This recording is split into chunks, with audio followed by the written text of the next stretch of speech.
Hey everyone, welcome back to the Essentials channel. I think we have all been having a very busy few weekends with all the February launches coming out from Skye, Penrith, as well as Zyon Grand and Faber Residences. We are finally towards the end of 2025 with the last launch coming out, which is the Sand in the first week of November. I think based on the previous video, you would have seen that I actually strongly endorse Sand, but I think a lot of you and a lot of the consumers out there are feeling very exhausted and tired and demoralized from the ballots, especially for those who continuously ballot and in the end still unable to get their choice units, either because of the emotions or because you just have a very bad queue number. Just like a few of my consumers who ballot, yeah, their numbers improve along the way from 1,000 to 900 to 800, but ultimately because of certain arrangements that the developers do, like priority booking as well as ex-owner booking, even before the actual launch date itself, around 60% of it has already been sold out, such as Penrith. So I think that deprived a lot of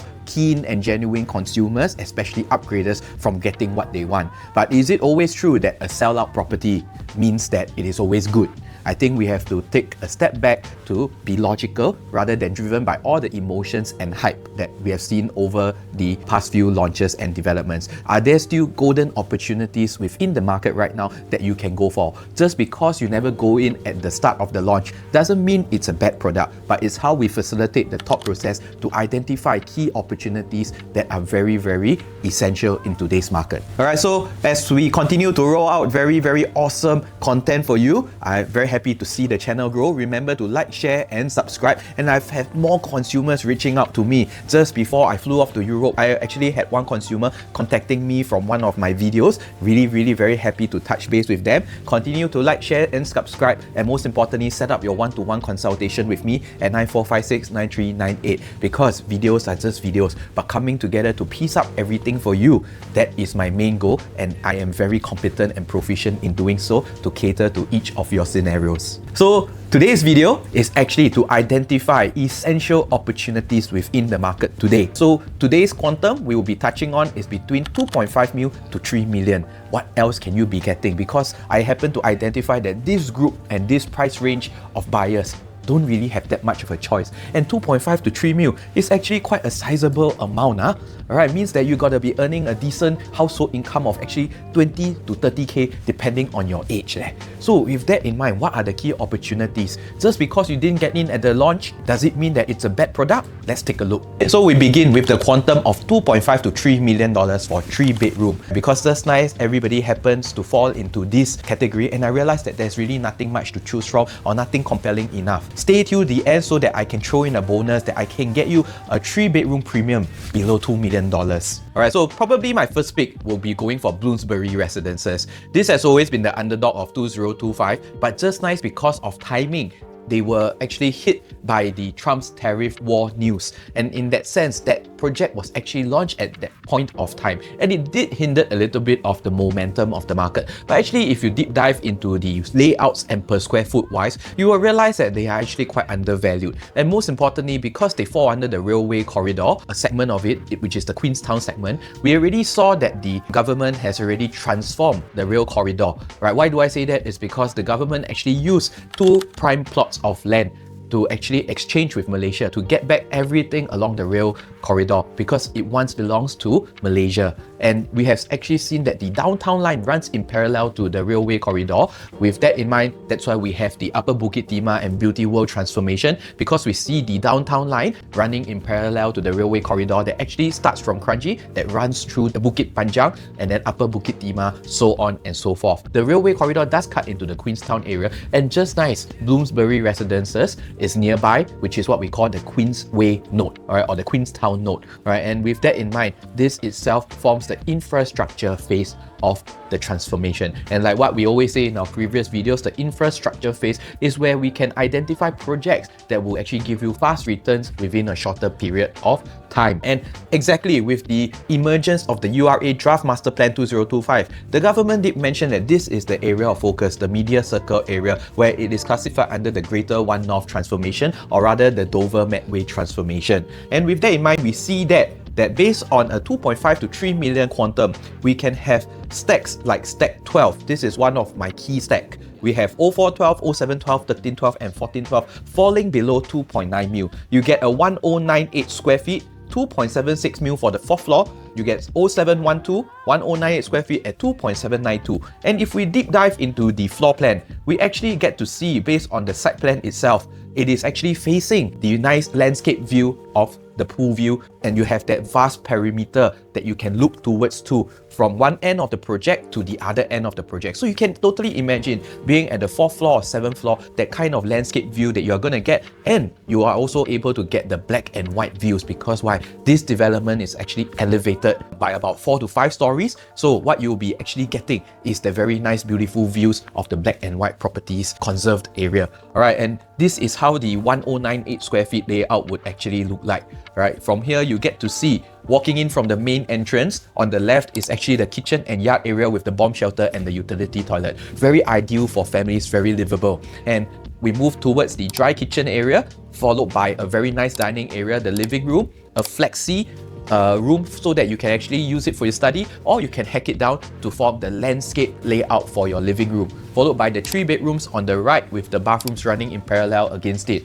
You will also realize that the living room is actually quite wide. It's a minimum of 3.2 meters. So with that in mind, right, this is one of the key projects and key unit that I will actually go for as my first choice if you're looking for a 3 bedroom, right? Because we see the prices intercepting with the OCR prices. This unit, for example, on average, they are all asking at about 2,400 to 2,500 per square foot, where we already see Parktown Residences hitting 2,200 to 2,400 per square foot, where we see OCR developments, right, hitting 2,500 to 2,600 per square foot as well. So just nice, you are 100 to 200 PSF below the average RCR prices, but yet slightly above the OCR prices, yet you are in an RCR development. So if you're looking for a good opportunity to go for, this is one of the developments that I will actually identify for my consumers and clients.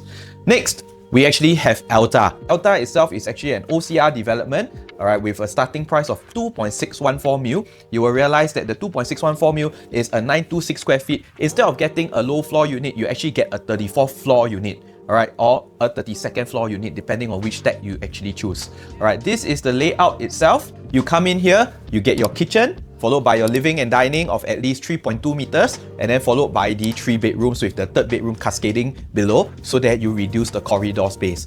Ideal layout, but the reason why I rank it as second is because this is a 3 bedroom compact for a similar pricing. Bloomsbury is an RCR property with 3 bedroom premium. You get the utility toilet, right? But within the same quantum, alright, for Elta, you only get the 3 bedroom without the utility toilet. And that is one of the main reasons why I would actually put and consider Bloomsbury as a good choice above Elta. But the beautiful part about Elta is this, alright, there is a proven track record within this area, and there is a rejuvenation coming up within the Clementi area, where we see the Cross Island line will go into the Clementi station, and that in a way is in the announcement phase, moving on to the completion phase by 2030. This is a rejuvenation for Clementi, but most importantly, based on my previous video, as what we have mentioned before, alright, this is a place where the demand is very high, but supply is very low. The population at Clementi is so big, it's at about 140,000, but yet there's only about 4 to 5 condos to go around. Alright, meaning to say places like Park Clementi's, Clairvaughn, Clement Canopy, alright, and eventually, of course, Elta itself. Alright, so with that in mind, we see the track record of Clairvaughn, alright, averaging profits of about 500k for the 3 bedroom compacts to maybe 750k for the 3 bedroom premiums, and then close to 1 mil or even crossing 1 mil for the 4 bedrooms at Clairvaughn. There is a track record here that is proven, but most importantly, there is an extra demand that many other areas don't have, which is the localized PRC. Why? Because most of them touch base in Singapore, their first touch is within this area. Usually they come from where? Come from the NUS, SMU, or the various polytechnics, either as a student or as an educator, professor, so on and so forth. And most of these people, a lot of the PRs they localize to become citizens are mostly from PRC. And you know, when you come from a foreign country and coming into Singapore, when you localize, you will always use your first touch as something that you're familiar with, and you'll probably set up your home there to begin with. And this is one extra pool of buyers that you're not going to get anywhere else. And that's why within the Clementi area, you see a lot of localized PRCs here, which contributes to the higher demand. And that is a good thing for you you as Elta because your exit strategy is actually very clear. My only downside to things is this: the PSF, if you look at it, is actually touching about 2,800 PSF, which some people might not be able to accept it. But if you're looking at a quantum point of view, because this is a harmonized development and you get 30 over floors, I'm sure I can show you additional statistics, alright, by indicating that actually high floors make more than low floors as long as we identify is there a too wide an entry price. If it is within a certain threshold, actually the high floors make more than the lower floors despite certain premiums. In Bloomsbury, you get a low floor unit, but here you actually get a 30-something floor unit. Which one is easier to sell, a low floor or a high floor? But with that in mind, the reason why I rank Bloomsbury as number 1 is because you get a 3-bedroom premium at only 2.7 mil. Alright, and of course you get the very nice livable layout with the views. Alright, so number 3 is actually One Marina Gardens or Aurea. Alright, so these are two that actually has slipped away in the hype of the projects. Actually, if you look at One Marina Gardens, there are still 3-bedroom compact 904 square feet, harmonized at 2.5 mil at below. 0203, for example, here is the layout. You would see that 0203 actually is the block 3 unit closest to the MRT entrance, alright, because this development is integrated with the MRT station itself. So you will see that actually this layout itself is quite a nice layout. You get your enclosed kitchen, you get a storeroom, a very wide living and dining area, then followed by the 3 bedrooms towards the top with the toilets running in parallel against it. As of now, the views are unblocked, but of course this is a future white site, so there will be future construction going on. But just based on entry price itself, you can get a 3-bedroom compact below 2.5 mil in the heart of CBD. Alright, of course you may look at it, this is also classified as RCR development.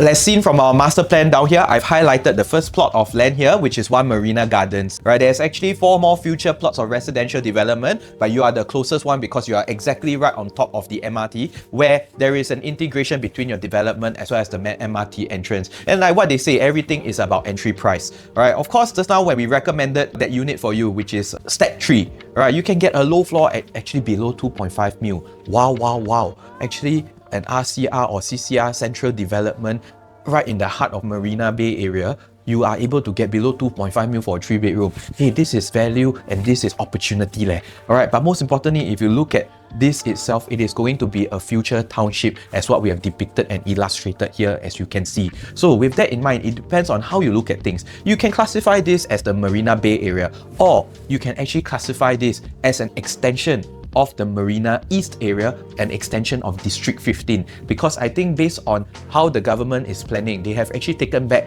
the golf course already, the Marina Bay golf course. So in a way, if you look at the map itself, the connection, it will be towards Marine Parade side, and we all know that Marine Parade side has run out of lands. Can this possibly be something and like an extension of District 15 of the Tanjong Rhu area, where you are in the center of the township, where everybody will be coming to this part of your town, right, for all their amenities? Exactly, this is the heart of the township.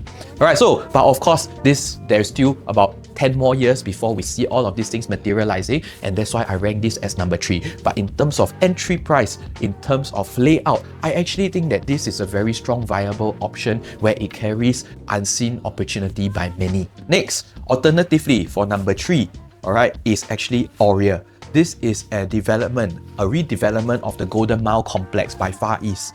Alright, if you look at the per square foot, by now we would have expected this is classified under CCR, and this is probably the cheapest CCR that you can get because you're still looking at 2,600 per square foot. A mixed development such as Zyon Grand has already transacted at about 2,800 per square foot to 3,300 per square foot, an average of about 3,100 PSF over the weekends. Alright, and we see from here, if you actually miss that Ballot there and you are still in it for a central CCR development, probably Aurea is something that you can really consider. Alright, but I'm not going to sell you views down here, alright, because the views are okay, so only. But if you look at the layout itself, this is in Stack 36. alright, facing downwards towards the HDB side.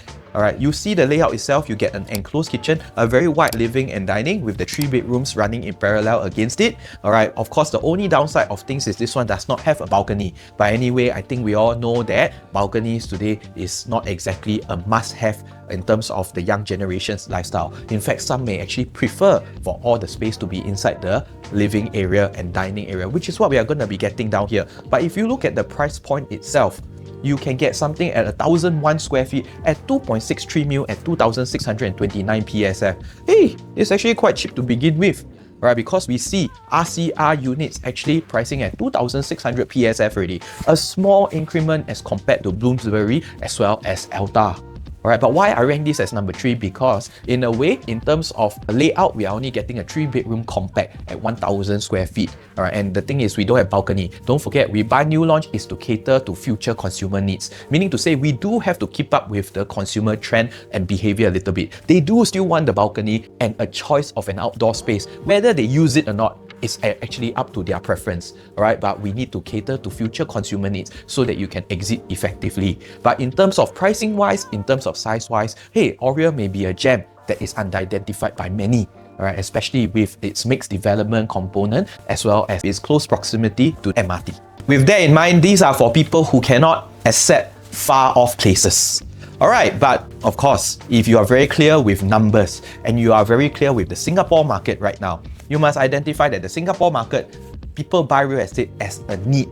I need the house, I need a home. As long as I can afford, I buy law. There is one more alternative here. If you are able to accept the far location and you are just all about numbers and data, then I've got one key choice for you. Canberra Crescent Residences, because now you are following the same school of thought of Treasures back then. Everybody thought that Treasures at Tampines was Ulu, but ultimately look at what happened. Ulu, but so what? The 3 bedrooms, because of low entry price, made 500k for the 3 bedroom premium to 750k. For the 4 bedrooms, naturally 750k to about 900k. For the 5 bedrooms, they crossed the 1 mil profitability mark. So can we replicate a similar school of thought then, which is Canberra Crescent Residence? Because just by looking at Canberra Crescent Residences itself, this is a 3-bedroom premium, 990 square feet, below $2 million.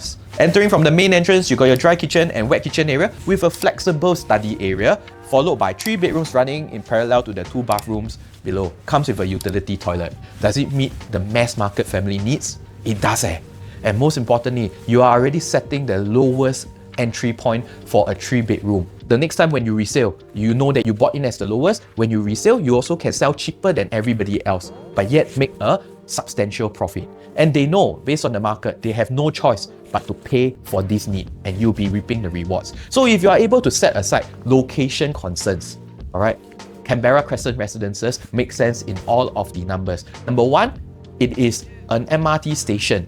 Canberra is an MRT station that TOP in 2019. Right? It is something that they built an additional station on top of an existing MRT line. With that in mind, don't you think the government already invested so many is going to let Canberra area flop?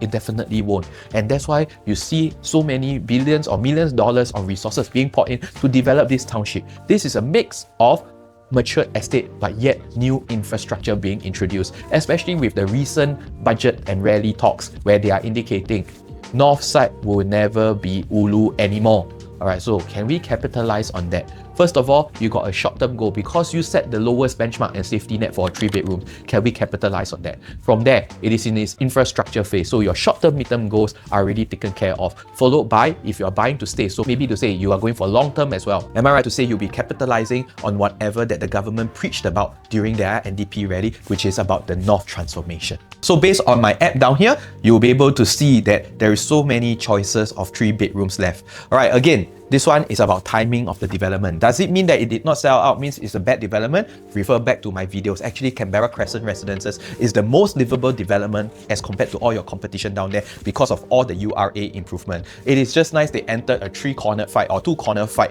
during that time where we had spring leaf. They were sold out 30% on the first day, but within 2 months, they already hit more than 60 to 70% sold out.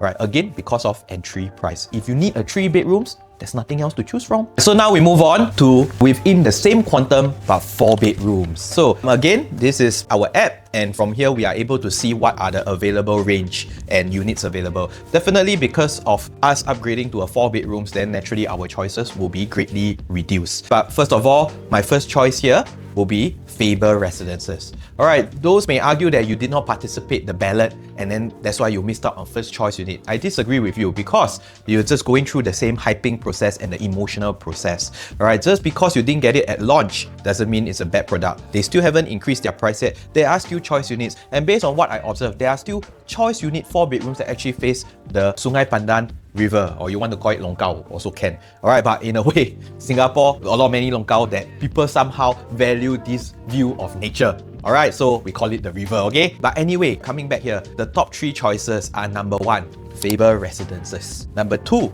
Canberra Crescent Residences. Number 3, Bloomsbury. Alright, why I say this? Because take a look at Faber Residences itself is within 1 click to Nanhua Primary. Refer to my previous video on the review of Faber Residences, but I'm going to highlight key opportunities for you. There are still units such as Stack 72, for example. The 4 bedroom unit, based on the site plan itself, we can see Stack 72 actually faces Sungai Ulu Pandan, that river, and they are there to clean it up to make sure it forms a very nice park connector. So this is part of a little bit of transformation happening down there. Alright, and you see the very beautiful landscape layout that is possible to be converted there. Alright, and from here, that takes advantage of this layout. Otherwise, we can use it as a 4 bedroom layout that can fit a queen size bed with a wardrobe, so on and so forth. It comes with a wet kitchen, dry kitchen, a utility toilet by the side, and then from there, all the 4 bedrooms running in parallel. This is a dumbbell layout. Confident of the exit strategy because in that area, people need 4 bedrooms. Why? Because they go for the school, naturally they are families. Alright, and if you look at it, alright, this is the 4 bedroom asking 2.74 mil, 1216 square feet at 2253 PSF. Oh, it's a very good price gap. Why? Because minimally to get a 4 bedrooms within Park Clementi's as well as Clairvaughn, or even Clement Canopy, you need to be $3 million. Right? That's at least a 300 to 400k price gap. Whoever that buys into this resale high rise, naturally they need to exit at 3.5 to 3.8 mil to make a substantial profit as a resale. But now you get a new launch at 2.7 mil facing the very nice river. All of the other developments either face the highway or they face HDB flats. You get a very nice livable nature park view.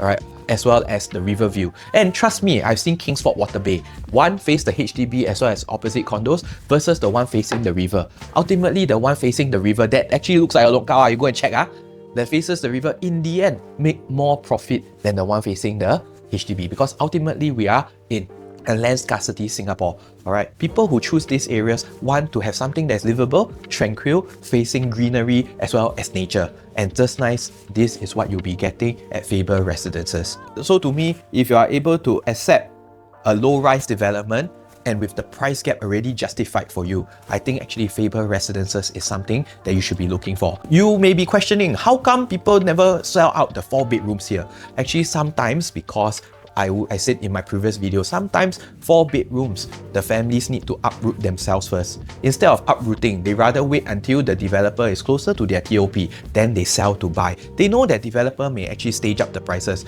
but rather than moving twice and still paying rental and incurring more costs, might as well I put the cost into the higher price. At least I pay off the bank, it still comes back into my principal, rather than I pay rental that goes into the landlord's pocket. Alright, so this is one choice that I will look out for. The second choice, which is Canberra Crescent Residences. You will realize if you are able to set aside the location concerns, just by looking at pure data, you will realize that you can get a 4 bedroom, 1163 square feet at 2.1 to 2.2 mil.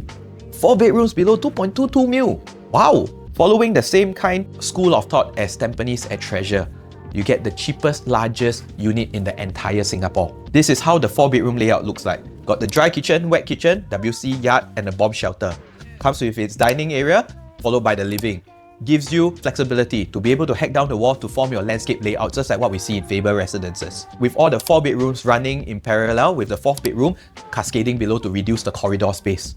Wow, wow, wow. 1163 square feet, 4 bedroom compact, but you are able to get 4 bedrooms plus study. You can have the flexibility to hack it down to get a landscape layout 4 bedroom. This is pure livability at its finest. Right, and the entry price speaks for itself. The only reason why I rank Faber Residences as first choice is because of my quantum that I'm stating down here, 2.5 to 3 mil. But otherwise, this will be my first choice if you are able to overcome the location woes. So if you are already staying in the north area or somewhere in the far west or far east, then maybe considering to be in the north area is something that is a good alternative for your upgrade here, because why? We can actually replicate a similar school of thought like what Treasures at Tampines went through. There's an alternative layout, which is the 1173 layout, 2.28. We can even go for a bigger layout at Canberra Crescent, 1216 square feet. This is a 4-bedroom standard where we get an even bigger space with a study area, with 4 bedrooms on the right, and your landscape layout. Don't even have to hack down any walls, right? Can you see how beautiful actually this layout is? To me, if you are just pure numbers, this will automatically evolve to become first choice. Now we next have the Bloomsbury Residences. Actually, for this one, it's just nice. You have one last unit that is 1173 square feet, 2.88 mil at 2,456 PSF. RCR being cheaper than OCR, and this is in stack 09 that faces the pool. Hey, you actually get very nice pool facing unit. Right, 2.88 mil, 1173 square feet, 4 bedrooms as what we see down here. Yard, bomb shelter, kitchen, WC, dry kitchen area, living room. Oh, it's actually a very nice 4-bedroom layout, and this is the last unit that is available that is overlooking the pool area. Right, last one, my third choice is just because you're paying 2.88 mil for 4 bedrooms here when we can actually get Faber Residences at 2.6 mil, where we can actually get Canberra Crescent at 2.3 mil. With that in mind, all also don't have MRT, all still a distance away to the MRT. Then with that in mind, as an investment point of view or a livability point of view, then I'd rather go Faber Residence. At least I get the 1 kilometer to Nanhua Primary School, which gives me a clearer exit strategy. Then number 2, if you're okay to live with the far location, then I'll go for Canberra Crescent, just solely based on numbers. Finally, if you want a good balance of the best of both worlds, then probably you go for Bloomsbury, but at the sacrifice of your primary school. Okay? Alright, so these are my key choices for 3 bedrooms between 2.5 mil to 3 mil, as well as 4 bedroom between 2.5 to $3 million. Alright, so for the 4 bedrooms, as much as I would like to stick to these 3 options, there is one more option that may propose to you as a good alternative, especially if you're looking for own stay. This one is a non-harmonized development called Hillhaven. If we go in the school of thought of cheapest, largest unit, this is the only development that is right beside a mall, within 5 minutes walk to MRT sheltered walkway, that is 4 bedrooms below $3 million. So we have Hillhaven here, the last 4 units available. We have 2303 all the way to 2603, 1259 square feet, 2.719 mil starting from. Still will be able to get a bit of discounts from the developer. Alright, we see from here, this is actually stack 03. If you look at the site plan itself, it faces the landed views. And mind you, if I show you the landed views, very beautiful one. This one, you still get a 4 bedrooms, 3 bedrooms on the left, 1 bedroom on the right, the junior master. So it is very ideal for multi-generation living. You get a very nice 3.2 meter wide living room, enclosed kitchen with a utility area and utility toilet. Very livable. Alright, the only small compromise that you need to make is the little bit larger than normal AC latch. But otherwise, each bedroom is about 9 square meters as well. So it's still very livable. Anyway, so this is the 4 bedroom views. Alright, look at this. This is a very nice view of the Bukit Timah Hill as well as all the landed that you are seeing. And it's going to be a permanent view. Why do I say that? Because the land in front of you is actually stated to be education. So it's going to be a school. How can a school be what? 20-something stories high. So you are sitting on the 23rd floor and this is the kind of view that you'll be getting. Very livable. So if you're looking for a place to stay, so maybe the 4 bedrooms 1259 square feet will pose as an alternative point, because what else is within 1 minute to a mall and 5 minutes to the MRT? None of my top 3 options actually have that. The only reason why this is ranked as an alternative option is because it has been launched for quite a while. But if you're looking for something to own stay, this is the one that you can be looking for. So I hope that I've given you alternative insights. I understand my viewers out there, my consumers out there, you are very tired of certain gimmicks that developers play during the ballot. You are demoralized from the consistent or constant ballots that has been happening but not getting your choice units. Or you may even be priced out, or your number is just too far away. Just because a launch is very hyped up doesn't mean it is a good product. alright, because we can see from certain developments like Penrith where they finish off their 4 bedrooms at 3.5 to even 3.7 mil, alright, that is a bit higher already, where we can actually get better products like Nava Grove 4 bedrooms at 3.5 mil in a more upmarket location. Alright, so do not be blinded by all the emotions and hype. Take a step back, take a look at other alternatives in the market where you do not have to be driven by hype and emotions, but more rational and logical approach, just like this. Alright, the next video I'll be covering is your key choices between a quantum of 3 to 3.5 mil or 3.6 mil, as well as another video that will be touching on between 1.5 to the 2.5 million range, what you can actually be getting, so that I hope I will be able to bring you all fresh insights and key alternative viewpoints that we can capitalize on the current market opportunities. Remember to like, share and subscribe, but most importantly, set up a one-to-one consultation with me so that I can run through in detail all of these alternatives that I have just proposed to capture today's market's opportunities.